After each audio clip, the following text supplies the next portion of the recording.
Well, guys, it's winter once more, December 21st, first day of winter of 2014, and that means that I'm continuing on with Weeman's Winter of Wrestling. Last year, we went through WWF Raw and WWF Super WrestleMania, the arcade game on the Sega Genesis, WWE Shut Your Mouth, or WWE Smackdown Shut Your Mouth, sorry, and WWE Smackdown Here Comes the Pain on the PlayStation 2, and WWE Road to WrestleMania 18 on the Game Boy Advance. 5 games, all of them pretty fun. This year, I've got 4 games going. They're all on the PlayStation 2. We're starting things off with WWE Smackdown vs. Raw. After this, we're going to go into Showdown Legends of Wrestling, then WWE Smackdown vs. Raw 2006. And at this point, I'm capping off the Winter of Wrestling with Fire Pro Wrestling Returns. I may have a 5th game planned. I'm not too sure about that yet. I'm still deciding if I want to do that this year or next year. Alright, so, continuing on here, WWE Smackdown vs. Raw is the follow-up to WWE Smackdown Here Comes the Pain. I wouldn't call it a sequel because these are sports games and they're a yearly title. It's a follow-up. It came out the year later, and because it's a direct follow-up, you're not going to see a lot that you haven't already seen in Smackdown Here Comes the Pain. It's very familiar territory. But before we get into all that, we've got this very nice intro sequence here that does a short recap of all the 5 previous games. WWE Smackdown, Smackdown Know Your Role, Smackdown Just Bring It, Smackdown Shut Your Mouth, and Smackdown Here Comes the Pain. You can kind of see how things are advancing each time, and you can definitely tell that they were getting better on graphics each time as well. Now, of course, Smackdown vs. Raw, that's a big deal and a big concept at the time because the brands are separate. There wasn't a lot of crossover between Smackdown and Raw. And of course, the dream matchup at the time were the 2 young rising stars, John Cena and Randy Orton. Cena on SmackDown, Orton on Raw, of course. Now, this is all in-game stuff here, all in-game graphics, and you're going to definitely notice that this is a huge step up from Here Comes the Pain. Graphically, this game is definitely better.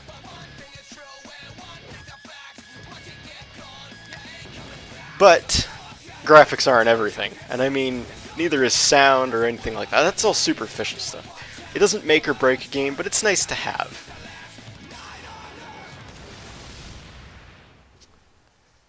Now, as I said, released in 2004, Smackdown vs. Raw, the follow-up to Here Comes the Pain. It's a fun game. I will say this, I had more fun than I thought I was going to have, but this is a game that I haven't gone back to too much. Because it's a sandwich title. That's what I'm going to call it. It's a sandwich title.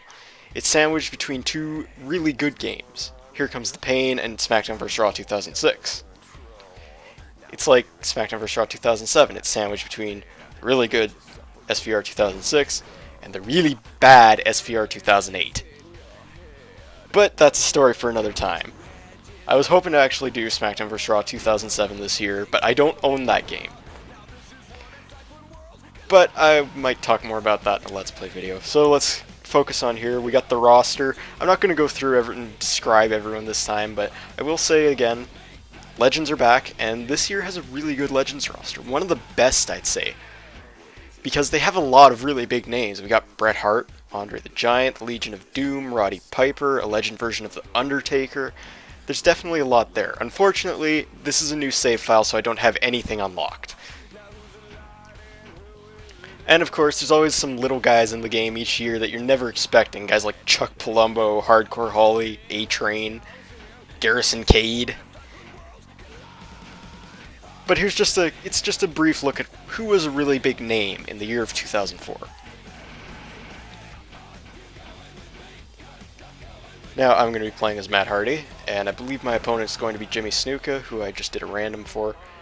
First thing you're going to notice here is that we have only 3 max finishers instead of 5, and then there's this clean and dirty tactic thing. It replaces a heel-face system.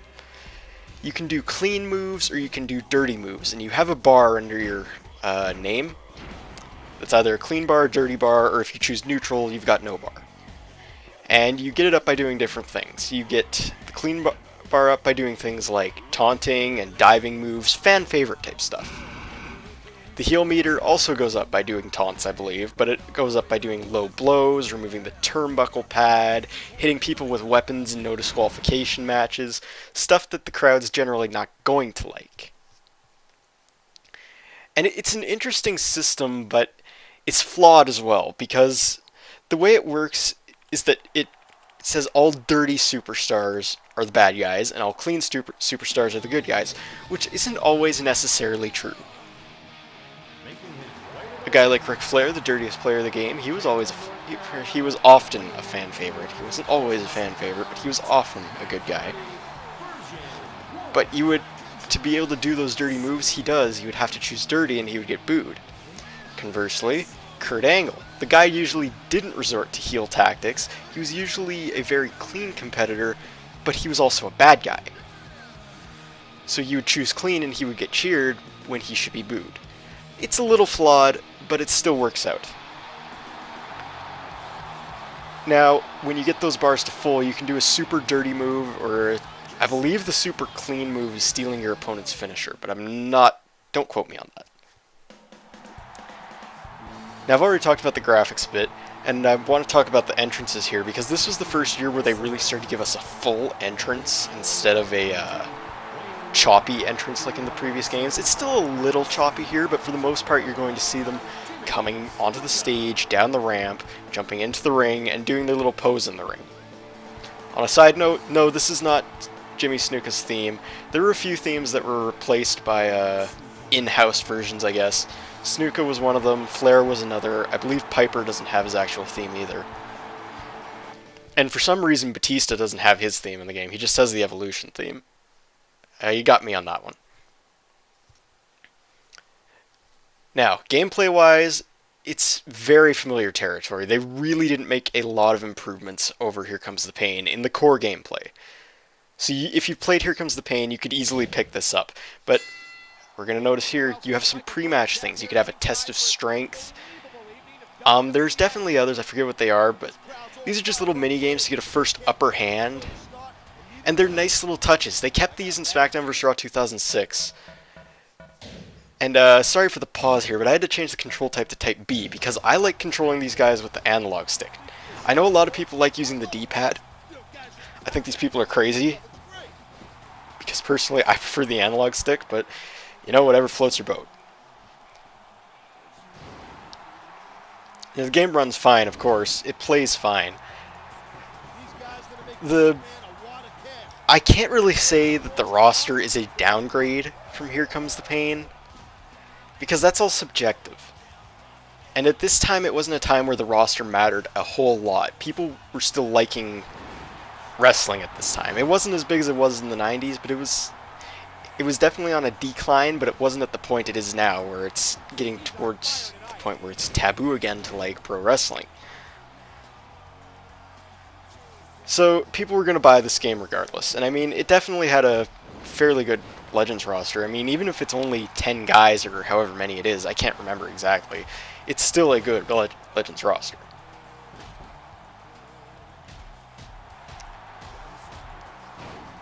And I wish I could go into more detail about the gameplay, but I cannot. It's just the same. There's just a few added bells and whistles here. So gameplay-wise, it's an improvement over Here Comes the Pain. If that's what you're looking for, play SmackDown vs. Raw. Not Here Comes the Pain, SmackDown vs. Raw. So while this goes on, let's talk about some of the other modes. As far as new match types go, they kind of took out the backstage roaming in the hardcore matches. I know a lot of people don't like that, but I know why they did that, because they're trying to emulate the product on TV. At this time, there wasn't a hardcore title. There was just... there was hardcore matches. There was definitely hardcore matches, but there was no hardcore title, and they usually stayed in the ring area. There are a couple of backstage areas. In a hardcore match, you can choose a backstage area, but it sucks. I remember that. But there's also the new match type, the Parking Lot Brawl, which I don't believe was in Here Comes the Pain. I believe it was new in this game. You're in a parking lot, there are cars everywhere, and you can use them to your advantage. And I will be showing off a Parking Lot Brawl match at the end of this video. It's a short one, but it was definitely a fun one. This match here is the bulk of the video. So yeah, there wasn't really anything new added in match types. The season mode, the career mode if you would like to call it that, is definitely a big step down from Here Comes the Pain. I always go on about how Here Comes the Pain is a huge step down from Shut Your Mouth. Well, SmackDown vs. Raw is also a huge step down from Here Comes the Pain. I'd call this a low point in the series for season modes, before they did away with season modes entirely. But that's a story for another time as well. The season mode in this game, it's still kind of loose, but the issue here is that because it's the first game that they use voiceovers, you see. So obviously they had to limit things. Because obviously they're not going to voice over all the text that you had in Shut Your Mouth and Here Comes the Pain. They had to make it a lot more streamlined and flowing, which means the season mode is fun to play. Don't get me wrong, it's fun to play, but only like two or three times, or not even that, 1 or 2 times. That's all you really need. There's definitely some branching stories, but there's only a couple of them. It's basically, do you want the title? Do you want the challenge for the title? Or do you want a diva as your manager? That's about it. And you only have... Actually, no. Sorry. I was wrong about that. It's not this game where you only have a limited amount of people to choose. You can take anyone through season because the person you choose does not have voiceovers. In SmackDown vs. Raw 2006, you're limited to certain people you can take into season mode because they do have voiceovers, and not everyone was able to do voiceovers for the game. But I will talk about that later too. So the season mode, it's definitely a step down here. This is another new minigame. If you whip your opponent into a corner and do down plus the grapple button, you will go into this chop minigame. And you can do some damage. I believe it fills up the clean meter a bit too. But I'm not really good at it, which you'll see in a little bit. Anyway, the create modes, there's not much different in the create modes. It's definitely an improvement over the previous games. But, yes, there's a big but here. And that is the way the models look. They look better, but they look like aliens. And I'm just talking about the males. The female creator wrestler models in this game look fine. I don't know why, but they do. The male ones, on the other hand, they look like aliens. The way their bodies are so puffy and bulbous. It's just weird. But I will commend this game for one thing. It's the first game to have teeth on created wrestlers. Something we have needed for a long time now. Creative moveset's about the same. I mean, obviously there was new moves added, but it's about the same otherwise. And then there's also, you can create a stable, and this is the first game to implement being able to preview entrances in stables. So you don't have to go through trial and error to figure out where someone goes in an entrance, or whether you pick the right moves. It's very convenient. Back in the Creator Wrestler for a moment, I did look through all the sample models, because there's always about 10 or a dozen sample models you can choose, and these have all different parts. Like maybe you'll have a gentleman guy or a nerd guy. And sometimes you even get like pre-made wrestlers. I remember in the first game I played, Shut Your Mouth, the first one in there was John Cena, or very loosely made John Cena. And we're talking like really early Cena, before he was even a rapper. But I digress. Back to the topic at hand, well, the point I was trying to make anyway. When I was looking at the female sample models, they all looked like bad anime characters. I mean, they didn't have the anime style eyes and everything, but you had like a maid with purple hair. You had like this dominatrix leather bondage wearing woman. You had a Mortal Kombat ninja. It actually made me laugh a little bit. Anyway, that's the create modes. It's definitely an improvement, but not a great improvement. I didn't think the create mode really got good until SmackDown vs. Raw 2006. New to this year was online. And it was very bare bones. I mean, by online matches, I mean you could play a one-on-one match. That was it. It was the first game to do it, though, and it's obviously something they improved on over time. I never played online in these games too much, because a lot of the times you just run into hackers, or you're just going to run into people who can spam unblockable moves. it's just not too fun. But it was definitely a big first step, because 2004 online was still fledgling. It wasn't a huge thing yet. And even if you could only do one-on-one matches, it was still fun to do. Well, for people who enjoyed that. I didn't really enjoy playing online in these games too much. And it didn't help that I didn't actually have an internet connection for PS2, so I never got to play these games online until I had a PS3, because I had the backwards compatible PS3. Anyway, there's one other major mode that I want to talk about here, and that is the pay-per-view mode, which is kind of a precursor to the general manager mode in later games. What you do is you basically create a pay-per-view. You can have up to 8 matches on it. You can do whoever you want on it. You could have basically anything you want. You could choose for it to be a Raw pay-per-view, Smackdown pay-per-view, or a cross-brand pay-per-view. As you can see it right there, the pay-per-view mode. And then you could just play through it. It's basically a way to book your own show if you wanted to. Anyway, we're going to be getting into the parking lot brawl here pretty quickly. But back to the pay-per-view mode for a minute. That also included a Create-A-Belt mode, which I thought was a cool concept, but the way they executed it was really poor. And the reason I say that is because you have to use in-game money that you can only earn in season mode, and maybe pay-per-view mode. Don't quote me on that. But you earn it in season mode, and then you have to spend it to make these titles, instead of just making a title. Which makes it pretty pointless if you want to make whatever extravagant championship you want. So personally, it's a mode that I really didn't touch too much.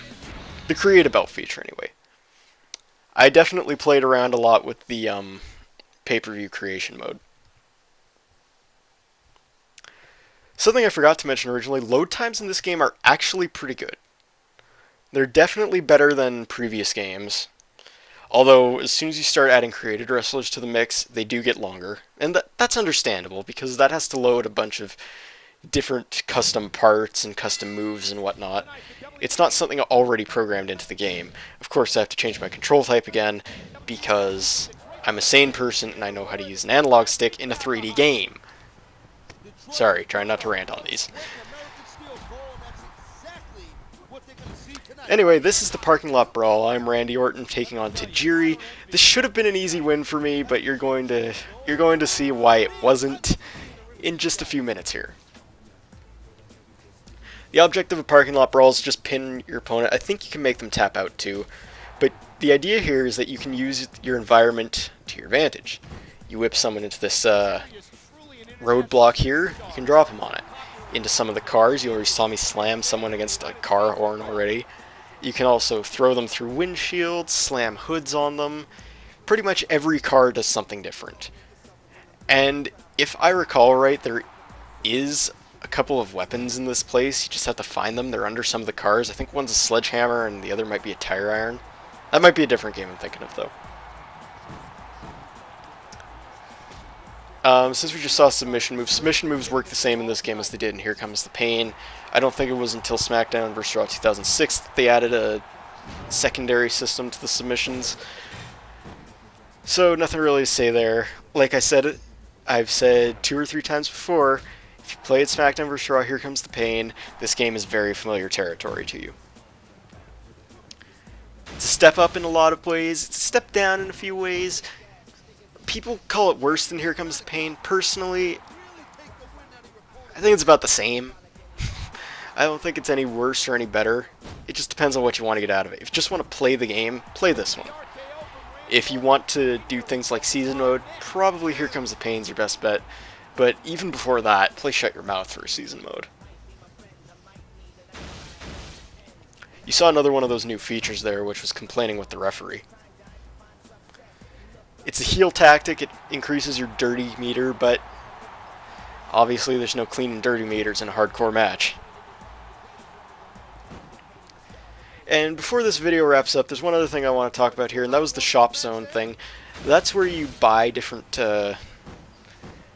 things. You could buy your legends, you could buy loading screens, move sets, all stuff like that with the money you earn in season mode. And there's also, that's where you can see the challenge mode in this game, which is, it's single player content for the most part, where it's just got little challenges that rank from really easy to ridiculously hard. I mean, some might just be do 2 finishers on an opponent. Or another one might be beat the Undertaker on Legendary mode. So obviously it's hard. I haven't completed all the challenges in this game. I think I got through all of the Superstar ones, but not all the Legend ones. Anyway, as you can see, I kind of screwed up near the end here. I climbed that truck there, going for a diving move, and it cost me big time. Falling off high objects, just like it did in Here Comes the Pain, really hurts. But anyway, that is SmackDown vs. Raw on the PlayStation 2. It's definitely a good game, and I definitely recommend it. Next time, we're going to be looking at Legends of Wrestling, or Showdown Legends of Wrestling, that is. I don't have the first or the second game, but I do have the third one. And we're going to see if it's really all that good or not. We'll talk about it then.